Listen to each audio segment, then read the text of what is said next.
Hello అండి, అందరికీ good morning. మీరు చూస్తున్నారు జీకే లుక్స్ 2.0 ఛానల్. ప్రజెంట్ ఉన్న సిచ్యువేషన్లో చాలామంది మన ఆన్ పేసును కానీ విక్టరీ విత్ యాష్ని కానీ వాటి యొక్క ప్లాట్ఫామ్లను అడ్డు పెట్టుకొని, అంటే ఈజీగా చెప్పుకోవాలంటే గతంలో మనకి అఫీషియల్ ఫేస్బుక్ ఛానల్స్ ఉండేమాట.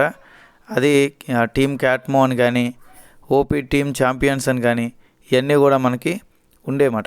ఓకే, కానీ ఇక్కడ ఏం జరుగుతుందంటే వాటిలో కొంతమంది అడ్మిన్లు ఇక్కడ మన ఆన్ పేసు గురించి చెప్పకుండా విక్టరీ విత్ యాష్ గురించి చెప్పకుండా సపరేట్గా వేరే ఐటీ కంపెనీలు, ఆ ఏఏ కంపెనీలు అని చెప్పి కొన్ని కంపెనీలు ఇన్వెస్ట్మెంట్లు పెట్టించడం జరుగుతుందన్నమాట.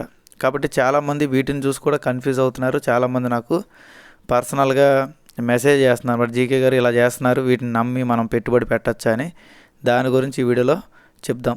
ఓకే, మరి ప్రజెంట్ ఏమైనా అప్డేట్స్ కానీ ఇన్ఫర్మేషన్ కానీ ఉందా అండి ఆన్ పేస్ నుంచి కానీ విక్టరీ విత్ యాష్ నుంచి కానీ అంటే ఎటువంటి ఇన్ఫర్మేషన్ కానీ అప్డేట్స్ కానీ అయితే ఇప్పటికీ కూడా లేదండి.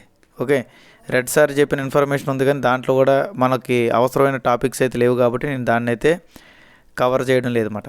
ఓకే, కాబట్టి ఇక్కడ నేను ఏం చెప్తున్నానంటే ఈ ఛానల్స్ ఏవైతే ఉన్నాయో ఓపీ టీమ్ ఛాంపియన్స్ అని కానివ్వండి, క్యాట్మోర్ ద గేమ్ చేంజర్ కానివ్వండి, ఇవన్నీ కూడా అఫీషియల్. అంటే దిలాన్ గారు కానీ ఈ పెద్ద లీడర్లు అందరూ కూడా ఇందులో గతంలో పెట్టేవాళ్ళు. బట్ ఏంటంటే వాళ్ళు కూడా వేరే రకమైన బిజినెస్లోకి వెళ్ళడం చేత దీని మీద ఫోకస్ తగ్గించారు కాబట్టి ఇందులో ఏది పెట్టినా సరే వాళ్ళు పట్టించుకోవట్లేదు.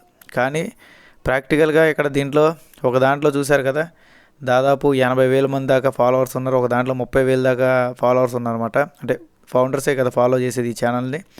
కాబట్టి వీళ్ళు ఇలా కొత్త కాన్సెప్ట్లు పెట్టడం చేత చాలామంది కన్ఫ్యూజ్ అయ్యి అది ఆన్ పేసు ఒకటేనేమో అని చెప్పి అందులో కూడా పెట్టుబడులు పెట్టిన వాళ్ళు ఉన్నారు. బేసిక్గా అదేంటండి అలా అనుకుంటారా అంటే చాలామంది తెలియదండి. ఏదైనా సరే ఆన్ పేసివ్ అనుకుంటారు. ఇప్పుడు నేను రీసెంట్గా ఇంటర్లింక్ వీసా కార్డు గురించి పెట్టాను, దాన్ని కూడా ఆన్ పేసివ్ కార్డ్స్ అని కూడా చాలామంది అనుకున్నారన్నమాట. అంటే వాళ్ళు అది అర్థం చేసుకోవడం కానీ చదవడం కానీ కొద్దిగా కన్ఫ్యూజ్ అవుతారన్నమాట బేసిక్గా. కాబట్టి ఇక్కడ నేను ఈ పోస్టులు పెట్టడానికి మరొక కారణం వచ్చేసి ఇక్కడ హరీష్ శర్మ ఒక క్యాండిడేట్ ఉన్నాడు కదా, మీకు రెండో ఫోటోలో హరీష్ శర్మ కనిపిస్తుంది. ఈయన ఆన్ బేస్కు సంబంధించి కలకట్టాలో ఒక ఈవెంట్ చేశాడు. గట్టిగా చేసి పాటలు పాడి డ్యాన్సులు చేసి ఇదే మా జీవితం, ఇది తప్ప మాది ఏది జీవితం మార్చలేదు అని చెప్పి ఆ రేంజ్లోకి తీసుకెళ్ళాడు.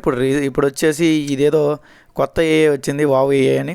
ఇప్పుడు దీన్ని అడవాడు చేస్తున్నాడు, ఇది ప్రపంచాన్ని శాసిస్తుంది అంటాడు. ఇప్పుడు నాకు అర్థం కాదు ఏంటంటే ప్రతిదీ కూడా ఒకే రకమైన హైప్ క్రియేట్ చేస్తున్నాడంటే ఇతని మైండ్ సెట్ అనేది కేవలం అవసరాల కోసం మారుతుందని మాత్రమే అర్థం చేసుకోవాలి.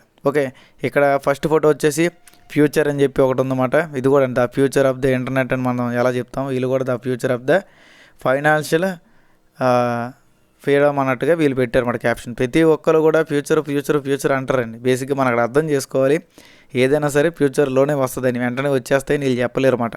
ఓకే, రెండో పాయింట్ వచ్చేసి అసలు ఈ వీడియో ఎందుకు చేస్తున్నానయ్యా అంటే ఈ రెండు ఈ ఫేస్బుక్లో మీరు ఉంటే అంటే ఈ టీమ్ క్యాట్మో ద గేమ్ చేంజర్లో కానీ ఓపీ టీమ్ ఛాంపియన్స్లో కానీ మీరు ఉంటే అందులో ఎవరైతే పోస్టులు పెడుతున్నారో అవన్నీ కూడా మీరు ఆ లింకుల మీద వాటి మీద క్లిక్ చేయొద్దు దయచేసి. ఎందుకంటే ఏదైనా హ్యాక్ అయ్యే అవకాశాలు ఉన్నాయి. రెండోది వచ్చేసి పెట్టుబడులు పెట్టద్దు.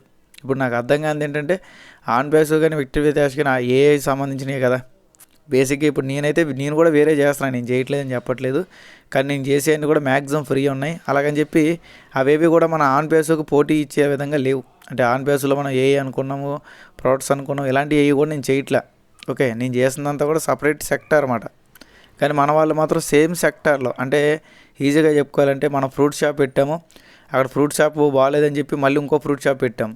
ఇక్కడ ఈ ఫ్రూట్ షాప్ని పొగడేమో, అక్కడ ఆ ఫ్రూట్ షాప్ని పొగడేమో అన్నట్టుగా వీళ్ళు చేస్తున్నారు అన్నమాట బేసిక్గా. కాబట్టి దయచేసి ఈ ఫేస్బుక్లో వచ్చే మెసేజ్లు కానీ వాటిని కానీ నమ్మదు. ఇక్కడ దరిద్రం ఏంటంటే ఇదే గ్రూప్లో హడావిడి చేస్తున్న వాళ్ళు ఉన్నారు.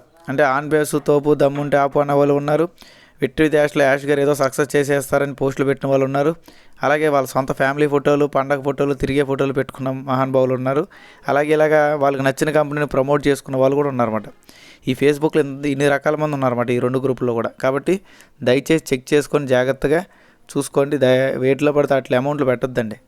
ఎందుకంటే మనం గతంలో ఒక 1 మంత్ బ్యాక్ మాట్లాడుకున్నాం. ఎప్పుడు జనవరి 14 ఆ టైంలో డిసేబుల్స్ గురించి మాట్లాడినప్పుడు చాలామంది హట్ అయ్యారన్నమాట. ఒకళ్ళిద్దరు ఫోన్ చేసి మీరు ఇలా చెప్పడం కరెక్ట్ కాదండి, అది ఇది అని చెప్పారు. బేసిక్ ఇప్పుడు దాకా ఆ వెబ్సైట్ అనేది ఓపెన్ అవ్వాలి. ఓకే, ఆ వెబ్సైట్ అనేది ఆగిపోయి దాదాపు 4 రోజుల పైన అయిందన్నమాట. మరి ఇప్పుడు వాళ్ళు ఏం సమాధానం చెప్తారండి? వీళ్ళు చెప్తూనే ఉన్నాం కదా, ఒక తలా తోకాలు ఏందని మనం ఎక్కువ కాలం నమ్మలేము. వాళ్ళు అప్డేట్ అనే పేరుతో పక్కన పడేస్తారు. ఎప్పుడు మనకు తెలిసిందే కదా, ఇలాంటి కంపెనీలన్నీ కూడా అప్డేట్ అయిన ఒక పదం వాడి ఆ సైట్ని వారం 10 రోజులు, దాని తర్వాత నెల రోజులు సైలెంట్ చేస్తారు. దాని తర్వాత మొత్తానికి అవి కనబడకుండా పోతాయి. ఓకే, కాబట్టి ఇవన్నీ మనం చూస్తూనే ఉన్నాం. కానీ అందులో ఏమైనా మార్పులు చేర్పులు కనిపిస్తాయంటే ఏమీ కూడా మనకి ఎప్పుడు కూడా కనిపించే అవకాశాలు లేవన్నమాట. ఓకేనండి, కాబట్టి అక్కడ డేట్లు చెప్పారు. మా డేట్లో జూమ్ మీటింగ్లు అయినా లేదు నాకు ఐడియా లేదు. బేసిక్ అయితే నేను ఒకటే చెప్తున్నాను, ఫేక్ ఇలా అంటే ముందుగా అక్కడ ఏముంది, లీగాలిటీ పరంగా ఏముంది అనేది మనం చూసుకోవాలండి. అక్కడ లీగల్ పరంగా ఏమీ లేనప్పుడు మనం ఏం చేయలేం కదా. ఓకే, కాబట్టి అందరూ జాగ్రత్తగా చేసుకుంటారని చెప్పి మనస్ఫూర్తిగా కోరుకోవడం జరుగుతుందన్నమాట. అలాగే ఎవరైనా మీ యొక్క అమౌంట్ని సేఫ్ జోన్లో దాచుకోవాలనుకుంటే అది కూడా లీగల్గా ఎత్తుకెళ్ళుకున్న దాంట్లో ఐసీసీఎల్ అని నేను చెప్తున్నాను కదా, అందులో ఫిక్స్డ్ డిపాజిట్ ప్లాన్లు ఉంటాయండి. 1 ఇయర్ నుంచి 7 ఇయర్స్ దాకా ప్లాన్ ఉంటాయి. దాన్ని బట్టి మీకు ఇంట్రెస్ట్ ఉన్న వాళ్ళు నాకు పర్సనల్గా కోఆపరేటివ్ బ్యాంక్ అని మెసేజ్ చేస్తే దాని గురించి నేను మీకు పంపించడం కానీ చెప్పడం కానీ జరుగుద్ది. ఓకే, ఈ వీడియోలో అయితే ఇంతే ఉందండి. మళ్ళీ మధ్యాహ్నం నేను ఇంటర్లింక్ సంబంధించిన ఒక ముఖ్యమైన వీడియో అనేది చేయాలనుకుంటున్నాను. ఎందుకంటే చాలామందికి వచ్చే డౌట్ ఏంటంటే అసలు ఇంటర్లింక్లో కాయిన్ అనేది ఎప్పుడు మనం అమ్ముకోవడానికి ఈజీ అవుతుంది, అంటే ఎప్పుడు మనం అమ్ముకోవడం కుదురుతుంది, అలాగే మనకి ఎన్ని వెరిఫైడ్ ఐటీఎల్ చూస్తే అన్నీ కూడా మనం సేల్ చేయొచ్చా, దానికన్నా అసలు ముందు ఐటీఎల్ వస్తుందా, ఐటీఎల్జీ వస్తుందా, ప్రైజ్ ఎంత ఉండబోతుంది, అసలు ఏంటి ఈ కథ అనేది కూడా మొత్తం చెప్పుకుందాం. ఇంకా ఎవరైనా సరే ఇంటర్లింక్లో రిజిస్ట్రేషన్ దయచేసి చేసుకోండి, ఎందుకంటే కాయిన్స్ అనేవి ఫ్యూచర్లో ఇంకా తగ్గచ్చు. ఓకే, కాబట్టి ఇక్కడ ఫొటోస్ వేస్తున్నాను కదా, ఇక్కడ కుడివైపున ఉన్న ఫోటో మీద క్లిక్ చేసి రిజిస్ట్రేషన్ వీడియో వస్తుంది, నొక్కి రిజిస్ట్రేషన్ అనేది చేసుకోండి. ఓకే, ఇంకా ఎవరైనా రిజిస్ట్రేషన్ చేసుకోకపోతే ఆల్రెడీ మనకి కింద డిస్క్రిప్షన్లో ఫస్ట్ కామెంట్లో కూడా పెట్టాను, పైన ఫోటో వస్తుంది కదా, దాని మీద కూడా క్లిక్ చేసి చేసుకోండి. ఓకే, ఇక్కడ ఆన్ పేస్లో కానీ విక్టరీ డాష్లో కానీ ఇన్ఫర్మేషన్ లేనప్పుడు మనం ఇలాంటి మంచి సబ్జెక్ట్ ఉన్న కాన్సెప్ట్లు చెప్పుకుంటే మనకు నష్టమైతే ఏమి ఉండదు, పైకి ఇది ఫ్రీ. ఓకే, అర్థం చేసుకుంటారనుకుంటున్నాను. వీడియో నచ్చినట్లయితే లైక్ చేయండి, షేర్ చేయండి, సబ్స్క్రైబ్ చేసుకోండి. Thank you all. Me GK looks. ఎవరి మాటలు అసలు నమ్మొద్దండి. ప్రెజెంట్ ఉన్న సిచ్యువేషన్లో చాలామంది అమౌంట్లు వస్తున్నాయని ఫేక్ రూమర్స్ స్ప్రెడ్ చేస్తున్నారు. వాటిని అసలు నమ్మి ఖాళీగా కూర్చోవద్దు, పని చేసుకోండి. Thank you.